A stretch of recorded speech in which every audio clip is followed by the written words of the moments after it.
Nós estamos abrindo esse bloco do nosso programa, recebendo aqui em nosso estúdio a nossa secretária de Educação, Cristina Barleta. Tudo bem, Cris? Tudo bem. Prazer recebê-la aqui. Deixa eu passar breve resumo aqui do histórico da Cris, né? Ela é graduada em Educação Física e Pedagogia, com pós-graduação em Direito Educacional e Gestão Educacional.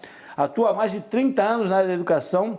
Nesse período, ela foi professora, coordenadora pedagógica e diretora na Rede Municipal de Ensino de Santos, além de ter feito parte de outros setores da SEDUC, a Secretaria de Educação. Integrou e comandou a equipe que instalou e implantou o Sistema Integrado de Gestão Escolar, que em 2008 o sistema recebeu o Prêmio Inovação em Gestão Educacional do Ministério da Educação. Foi também supervisora do programa Escola Total, secretária adjunta de Educação e desde o governo Paulo Alexandre, desde 2019, né, Cris? Que você assumiu a pasta da Educação. Tem uma história que tanto, né, Cris? Grande desafio. Desses mais de 30 anos que são mencionados aqui, a Cris começou muito meninota, né?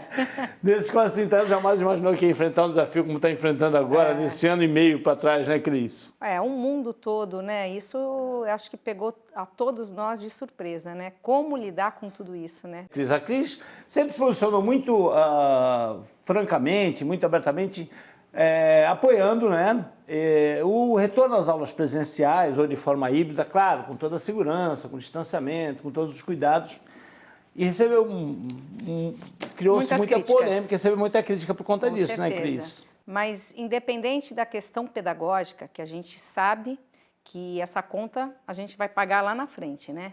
São estudos mostrando que serão 2 décadas para a gente conseguir retomar minimizar, né, tudo isso que a gente vem passando. Mas a questão emocional. Então, a gente vem percebendo por estudos, por depoimentos, que muitos alunos, independente da faixa etária, eles estão passando por situações emocionalmente dificílimas. Esse contexto familiar. Então, você imagina, quem hoje não tem alguém muito próximo que foi atingido, ou faleceu, ou esteve em situação grave, ou mesmo a questão da perda de recurso financeiro. Sim. Então, esse ambiente familiar, ele é tenso. Então, essa criança vai absorvendo, esse adolescente absorvendo tudo isso. Uhum. E a gente faz o quê? 15 meses que a gente está com as escolas fechadas. Foi em março do ano passado, né? A gente teve uma tentada de retomada em novembro do ano passado com apoio pedagógico, justamente para esses alunos onde a dificuldade era grande de adaptação ao ensino remoto e a questão emocional também, muita irritabilidade, os pais demonstrando essa necessidade da volta à convivência com seus pares. Então, a gente teve uma pequena retomada.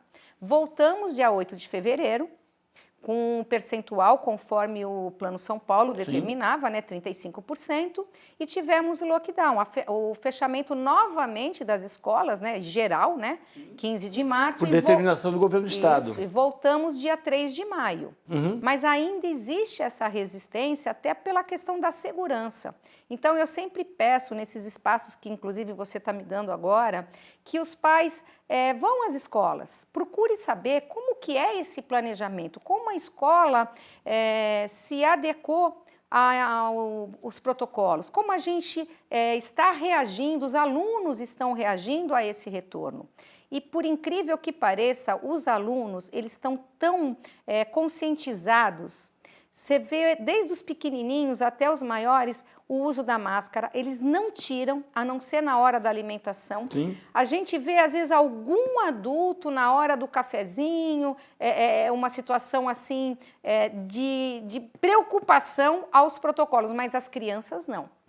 E também a Prefeitura Municipal de Santos, ela rapidamente, né, e o governo do Estado de São Paulo também, não podemos negar, rapidamente liberou a vacinação aos professores, né? A categoria, os profissionais da educação, todos já tiveram a oportunidade da primeira dose e muitos já da segunda dose. E como é que se desenhou o comportamento dos pais nesse período? Volta, não volta, volta híbrido e tal? A maioria dos pais eram favoráveis ao retorno? Existia uma divisão muito parelha ali? Não, eu sinto que ainda existe uma grande parte dos pais com resistência. Porque também na educação infantil, onde há necessidade do período integral para uma grande maioria, principalmente os que vão trabalhar, né? E tudo. E essa volta com essa redução que a gente fala que volta em bolhas, né? Então o aluno vai 1 ou 2 vezes por semana, dependendo do percentual daquela unidade escolar, porque tem isso também, né, Pedro? A gente tem que ter uma análise, e o supervisor de ensino tem, do local. Você tem escolas como a UMO e Colégio Santista, que é muito conhecida, Sim. né? Antigo Escola Marista. Sim. Ela tem um espaço privilegiado. Então, você tem espaços ampla, né? brincantes, porque lá a gente tem educação infantil também. Então, você tem a condição de proporcionar, em razão do espaço, um número maior de alunos. E nós temos escolas de primeiríssima infância, de 0 a 3, onde o espaço é muito reduzido. Então, a proporcionalidade não pode ser a mesma. Sim. Então, isso dificultou, porque os pais que realmente precisam, eles não têm condição de deixar a criança e voltar depois de 3h30, 4. Então, isso é mais um motivo que dificulta. São mais de 27 mil alunos, né? Hoje, 86 escolas. Nas 86 escolas, né? Das quais 9 têm o ensino fundamental e também o ensino infantil, né, Cris?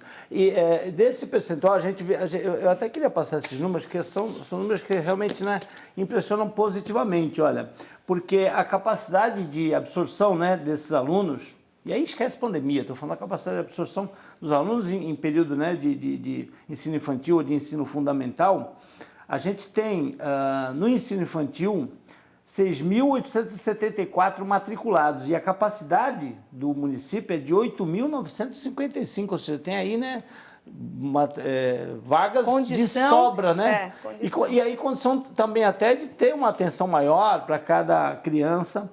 E no ensino fundamental, das 22.220 vagas, tem 19.588 matriculados, portanto, também com um percentual aí de 15% aproximadamente de sobra. O ideal seria em torno de 25 alunos por sala. Hoje nós estamos o quê? Uma média... De 28, 27, 28. Mas é bem próximo do ideal, né? É, bem próximo do ideal, mas a gente vai chegar lá.